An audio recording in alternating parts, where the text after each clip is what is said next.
अब हम पढ़ने जा रहे हैं हमारा चैप्टर कंपोनेंट्स ऑफ फूड का सेकंड पार्ट। अभी तक क्या पढ़ा आपने? न्यूट्रिएंट क्या होता है, न्यूट्रिशन क्या होता है, फूड को किन रूप्स में बांटा गया है, क्लासिफाई कैसे करा है, और उसके बाद क्या पढ़ा? कार्बोहाइड्रेट, और कैसे पता लगा है कि किसी फूड में कार्बोहाइड्रेट प्रेजेंट है या नहीं। अब नेक्स्ट कंपोनेंट के बारे में देखते हैं। नेक्स्ट कंपोनेंट हमारे पास आता है वो है प्रोटीन। अब प्रोटीन को समझे कैसे हैं इसको देखते हैं। देखो, हम सभी जानते हैं हमारे घर जो बना हुआ है या कोई भी बिल्डिंग बनी हुई है ईंटों से बनी हुई है। आपने ईंटों की मदद से ही आप बनाया आपका घर, ठीक है? कोई भी बिल्डिंग हो ईंटों से ही बनी हुई है। अगर हम बात करें हमारी बॉडी की, हमारी बॉडी भी कुछ इन प्रकार के अरेंजमेंट से बनी हुई है, लेकिन इनको ब्रिक्स नहीं कहते हैं, इनको कहते हैं सेल्स। इनको क्या कहते हैं? सेल्स। मतलब जिस प्रकार से आपके घर का बिल्डिंग ब्लॉक कौन होगा, आपके घर को बनाने वाला बिल्डिंग का ब्लॉक कौन होगा? ब्रिक। उसी प्रकार से आपकी बॉडी को बनाने वाला ब्लॉक, उसका नाम है प्रोटीन। आपकी बॉडी में कोई भी चीज हो, सब बनी हुई है प्रोटीन की। प्रोटीन छोटे छोटे जुड़ते गए और ऐसे बड़ा होकर हमारी पूरी बॉडी को उसने बना दिया। समझ पा रहे क्या क्या है? इन ब्लॉक्स को अपन नाम क्या दिया? सेल्स। देखो क्या लिखा हुआ है, protein are body building food. हमारी बॉडी को बनाने का काम करते हैं। This are essential for the growth and repair of body tissue. जरूरी है, क्यों? पहला ग्रोथ के लिए, और दूसरा बॉडी के टिश्यूज को बनाने के लिए, रिपेयर करने के लिए। सिंपल सी बात है, अगर आपके घर में कोई भी चीज टूट जाए, हल्की सी घर में दीवार में छेद हो जाए, तो ऐसा थोड़ी पन्नी से भर दोगे या किसी कागज से उसको रख दोगे, ईंटों को ही करोगे वापस से ताकि ब्लॉक कंप्लीटली भर जाए। उसी प्रकार से हमारी बॉडी में अगर कोई डैमेज होता है तो उसको वापस से रिपेयर कौन करेगा? सेल्स बन के करेंगे रिपेयर अपनी बॉडी को। कौन बनाएगा? Protein. Protein are obtained from both plants and animals. Protein जो होते हैं प्लांट्स और एनिमल दोनों से हमको मिलते हैं। कैसे? देखो, pulses and soybean are plant proteins. याद रखिए, पल्सेस दाल की बात करें, सोयाबीन आप सभी जानते हैं, ये सब प्लांट प्रोटीन है। लेकिन इसका मतलब ये नहीं है कि सिर्फ इन दोनों से ही मिलता है प्रोटीन। प्रोटीन बहुत सारी चीजों से मिलता है, लेकिन हम बात करें सबसे ज्यादा किससे मिलता है, सबसे अबंडेंट, सबसे ज्यादा किस चीज से मिलता है? पल्सेस और सोयाबीन। क्या है? Plant product. Meat, fish, egg and milk, ये है एनिमल प्रोडक्ट। अगर आपको चाहिए कि हमको तो एनिमल से चाहिए, हमको प्रोटीन जो है एनिमल से चाहिए, तो क्या खाना पड़ेगा? मिल्क, फिश, एग्स, और क्या है? हाँ, मीट, फिश, एग और मिल्क। हमको ये चीजें लेनी पड़ेगी, तब हमको एनिमल से प्रोटीन कंज्यूम करने को मिलेगा, एनिमल से प्रोटीन मिलेगा। समझ में आया अभी तक क्या बोला? प्रोटीन क्या होता है, ठीक है, कहाँ कहाँ से मिलता है, क्या काम कर रहा है। अब बात करते हैं फिर से वही बात, किसी को प्रोटीन नहीं मिला, किसी की बॉडी में किसी भी रीजन से प्रोटीन नहीं खा पा रहा, तो क्या फर्क पड़ेगा? If a person does not get enough protein in his her food for a long time, याद रखिए फिर से क्या लिखा हुआ है? लॉन्ग टाइम, एक दिन में नहीं होता है। He she likely to have stunted growth, मतलब ग्रोथ रुक जाना, छोटी हो जाना। स्वेलिंग ऑफ फेस, स्वेलिंग समझते हैं? फूल जाना, सूजन आ जाना, जो फेस है उसमें सूजन आ जाएगी। डिसकलरेशन ऑफ हेयर, जो उनके बाल है वो काले से सफेद होने लग जाएंगे, उसको कहते हैं डिसकलरेशन, कलर उड़ जाना, ठीक है? कलरेशन मतलब क्या होता है? कलर करना। डिसकलरेशन, कलर कम कर देना या कलर उड़ जाना। स्किन डिसीजेस एंड डायरिया, बहुत सारे स्किन डिसीजेस होने के भी चांसेस रहते हैं, और डायरिया ऐसी बीमारी, डायरिया को हिंदी में हम समझे तो इसका मतलब दस्त लगना, ठीक है? क्या कहेंगे? Loose motion. इसकी कमी से प्रोटीन की हमारी बॉडी में बहुत सारा डैमेज हो सकता है। समझ पा रहे क्या कह रहे हैं? और ये एक दिन में नहीं होता है, लॉन्ग टाइम की प्रोसेस है। क्या क्या पढ़ा है इसमें? Stunted growth, swelling, discolouration, skin diseases and diarrhoea. समझ पा रहे हैं? नेक्स्ट देखो, अभी क्या बात कर रहे थे हमने कि प्रोटीन होता क्या है, कहां से मिलता है, नहीं होगा तो क्या होगा। अब बात करते हैं कैसा पता लगे हम जो फूड खा रहे हैं तो प्रोटीन है? सबूत क्या है इस बात का कि हम जो फूड खा रहे हैं उसके अंदर प्रोटीन प्रेजेंट है? तो क्या सबूत है इसको देखो, to test the presence of protein in food material, protein की प्रेजेंस को टेस्ट करना, पता लगाना कि उसमें प्रोटीन है या नहीं है। प्रोसीजर कैसे करें? Take a small quantity of food for testing. अगर आपको टेस्ट करना है तो फूड तो चाहिएगा ना जिससे टेस्ट करोगे। If the food you want to test is solid, अगर जो भी आपने चीज ली सॉलिड है, ठीक है, कठोर है, जैसे मान लो आलू का टुकड़ा लिया, सॉलिड है, you first need to make a paste or a powder it. जो भी आपने फूड मटेरियल लिया है, अगर लिक्विड हो तो अच्छी बात, नहीं हो सॉलिड हो तो क्या करो, पीस डालो, ग्राइंड करो, मैश करो, कुछ भी करके उसको पेस्ट पाउडर के रूप में कन्वर्ट करो, तभी टेस्ट अच्छे से आएगा। समझ में आ रहे? Grind or mash a small quantity of food item, grind करके, मैश करके, पीस के, दबा के, कुछ भी करके उसको पाउडर के रूप में या पेस्ट के रूप में कन्वर्ट करो। Now put some of this in a clean test tube. इस प्रकार का आपने स्कूल में देखा होगा स्ट्रक्चर, कांच का बना होता है, इसको कहते हैं टेस्ट ट्यूब। इसके अंदर आपको डालना है फूड। उसके बाद क्या करा गया, and shake the test tube now, उस टेस्ट ट्यूब को अच्छे से हिला दो। Now using a dropper add 2 drops of solution of copper sulphate. इन सॉल्यूशंस के नाम आपको याद रखने हैं, एनसीईआरटी के हैं, एग्जाम में डायरेक्टली क्वेश्चन में पूछ सकते हैं। क्या डालना है, 2 ड्रॉप्स डालनी है, किसकी, कॉपर सल्फेट सॉल्यूशन की, और 10 drops of solution caustic soda, और कास्टिक सोडा की डालनी है 10 ड्रॉप्स, 2 ड्रॉप किसकी, कॉपर सल्फेट, और 10 ड्रॉप्स कास्टिक सोडा की। Shake well and let the test tube stand for a minute.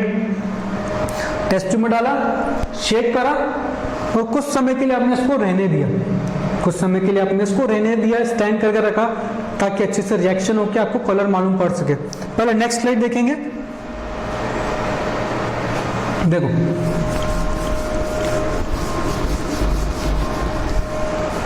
Test tube के अंदर आपने फूड मटेरियल लिया था, मैश करके उसको सब कुछ, पहले क्या डाला, copper sulphate solution, copper sulphate डाला। उसके बाद आपने क्या डाला, इसमें कास्टिक सोडा की बात कर रहे हैं, ठीक है, इसको याद रखेंगे बस, उसका दूसरा नाम है पोटेशियम हाइड्रोक्साइड होता है, उसका दूसरा नाम कास्टिक सोडा, याद रखेंगे बस। इसके अंदर क्या डाला आपने, कास्टिक सोडा को, और कुछ समय बाद इसको शेक करके थोड़े रख दिया, थोड़ा सा ऐसे स्टैंड कर दिया, ताकि आपको थोड़ा सा रिएक्शन अच्छे से हो सके उसके अंदर। रिजल्ट क्या होगा इसका, जो टेस्ट ट्यूब है अगर उसके अंदर प्रेजेंट है प्रोटीन, तो उस टेस्ट ट्यूब का कलर क्या हो जाएगा, पर्पल। अगर उस टेस्ट ट्यूब का कलर पर्पल नहीं हुआ तो ये फिक्स रहेगा हमारे पास कि उस टेस्ट ट्यूब के अंदर प्रोटीन प्रेजेंट नहीं था। अब देख पा रहे डायग्राम में, प्लस मतलब इसके अंदर प्रोटीन प्रेजेंट है, और नेगेटिव इसके अंदर प्रोटीन प्रेजेंट नहीं है। अगर फूड मटेरियल का कलर हो गया पर्पल तो प्रोटीन है, नहीं हुआ तो प्रोटीन उसमें नहीं था। एक स्लाइड पीछे आएंगे, देखो ऑब्जर्वेशन क्या लिखा हुआ, वायलेट कलर अपीयर। हमने जो फूड लिया था उसमें प्रोटीन था, बस हमको टेस्ट करना था, तो क्या कलर आ गया, violet. Conclusion, violet colour indicates presence of protein. Violet colour क्या इंडिकेट कर रहा है कि उसमें प्रोटीन प्रेजेंट है in the food item. Food item के अंदर क्या प्रेजेंट है, प्रोटीन। तो हमने क्या पढ़ा अभी तक, प्रोटीन के बारे में, कहां से मिलता है, क्या काम करता है, पता कैसे लगा है कि प्रोटीन है, ये समझ पा रहे हैं। अब नेक्स्ट हम बात करें नेक्स्ट कंपोनेंट की। पहला पढ़ा था कार्बोहाइड्रेट, दूसरा पढ़ा प्रोटीन, तीसरे की बारी जिसका नाम है फैट। फैट की हम बात करते हैं, फैट होता क्या है, करता क्या है, इनके बारे में। सबसे पहले तो हमको ये याद रखना है, fat is also an energy giving food. Fat से भी हमको एनर्जी मिलती है। जबकि बात करें कंपैरिजन टू, तो फैट हमको कार्बोहाइड्रेट से भी ज्यादा एनर्जी प्रोवाइड करता है। फैट हमको कार्बोहाइड्रेट से भी ज्यादा एनर्जी प्रोवाइड करता है। लेकिन फिर क्यों आपके मन में सवाल आना चाहिए कि फिर ऐसा क्यों होता है कि हम कार्बोहाइड्रेट को ही बोलते हैं बायोफ्यूल, लेकिन फैट को हम बायोफ्यूल नहीं बोलते, जबकि एनर्जी तो इससे ज्यादा मिल रही है। आंसर हमारा ये होगा, हम फैट बहुत कम अमाउंट में खाते हैं, हम कार्बोहाइड्रेट ज्यादा कंज्यूम करते हैं और फैट को थोड़ा सा कम डाइट में अपन इस्तेमाल करते हैं, कम डाइट में आप इसका यूज करते हो। तो अगर फैट आपको बायोफ्यूल हो गया, जब फैट वो चीज को कह दी जो आपको एनर्जी सिर्फ यही देगा, तो फैट तो आप कम खा रहे हैं। समझ पा रहे क्या कर रहा हूं? कार्बोहाइड्रेट को क्यों कहा गया बायोफ्यूल? क्योंकि ज्यादा आप उसको खा रहे हैं जिससे आपको एनर्जी ज्यादा मिल रही है। समझ पा रहे? Fat also provide energy to our body. In fact, fat provide twice as much energy as provided by the same amount of carbohydrate. जितनी एनर्जी आपको कार्बोहाइड्रेट ने दी उससे डबल आपको कौन देता है? फैट।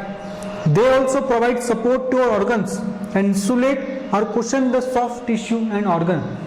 फैट जो है हमको एक इंसुलेशन प्रोवाइड करता है। एक बात आपने सुनी होगी, जो मोटे लोग होते हैं उनको गर्मी बहुत लगती है। क्या रीजन होता है? उनकी बॉडी की हीट उनकी बॉडी से बाहर नहीं जा पाती, बॉडी की हीट बाहर नहीं जा पा रही है तो अंदर ही अंदर गर्मी बढ़ रही है, इसलिए उनको गर्मी बहुत फील होती है, पसीना बहुत आता है।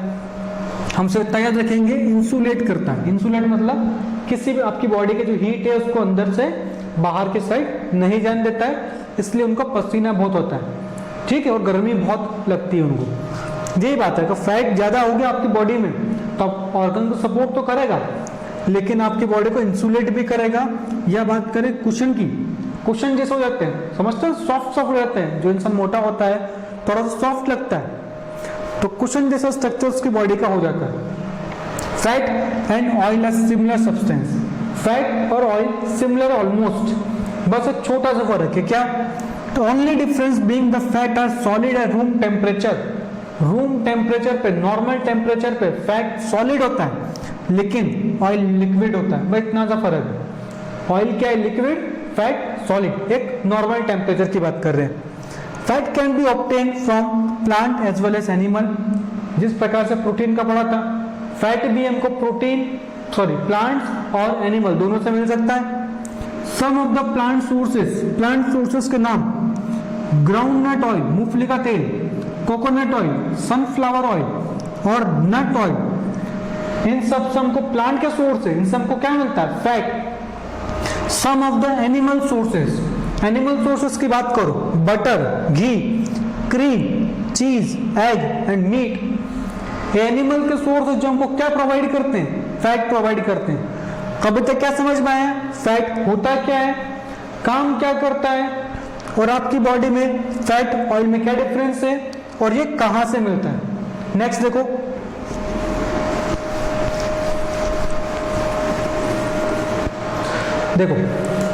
एक सिंपल सा टेस्ट हम एक और करते हैं। अभी तक क्या करा? कार्बोहाइड्रेट के बारे में, फिर क्या करा? प्रोटीन। अब बात करें फैट की। फिर कैसे पता लगाओ आपके खाने में फैट है कि नहीं है? टेस्ट करेंगे तभी पता लगेगा, हवा में तो मालूम नहीं पड़ेगा। क्या करना है इसके लिए? आपने लिया आपका खाना, ठीक है, उस खाने को क्या करा आपने, जैसे सपोज ये फूड पार्टिकल, इसमें आपको टेस्ट करना है कि फैट प्रेजेंट है कि नहीं है।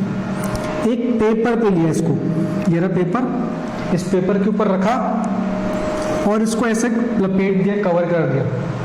कवर करने के बाद इसको अच्छे से कूट दिया, ठीक है, मैश कर दिया पेपर के साथ ही, अच्छे से इसको कूट के कवर करके मैश कर दिया। इसके बाद आपने इस चीज को कहाँ रखा? धूप में, सनलाइट के अंदर। अब पहली बात तो ये, हमने ये सब तो किया, लेकिन सनलाइट में क्यों रखा? तो एक समझे बात को कि कोई भी फूड मटेरियल है उसके अंदर ऑयल होगा, मानता हूं, लेकिन कुछ वाटर भी तो होगा। ऐसा थोड़ी कि सिर्फ ऑयल ही प्रेजेंट होगा, कुछ वाटर भी हो सकता है।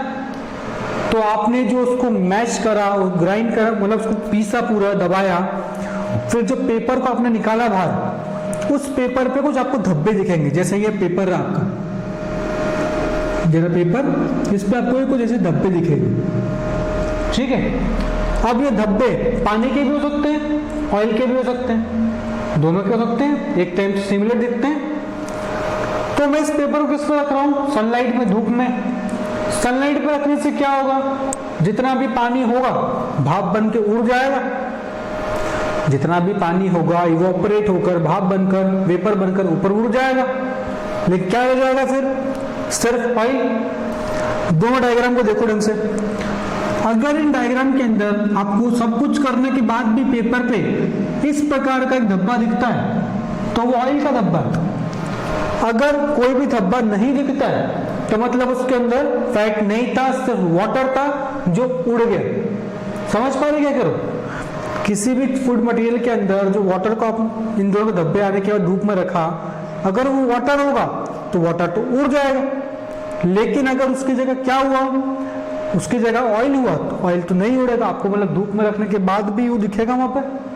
समझ पा रहे किस प्रकार से आप टेस्ट कर रहे हो कि फैट जो है आपके फूड मटेरियल में प्रेजेंट है या नहीं है। नोट करो इसको भी यहां तक।